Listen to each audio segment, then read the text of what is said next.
Tusok-tusok lang. Tusok lang tusok. Pag puno na. Ayos na yan. Tama na. Alam mo pinagsabi ng ganun sa akin, ang tatay ko. Sino? Yung tatay ko. Sabi, Bakit? ang dali naman pala ang trabaho mo. Sabi niya sa akin. Tusok ng tusok. Pag puno na, tama na. Tama na. Ano? Sabi ko, marunong din to ah. Sabi ko. Marunong.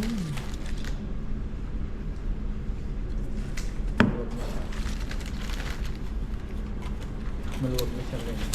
Siya. Itong buntik ko, maluwag na siya. Mhm.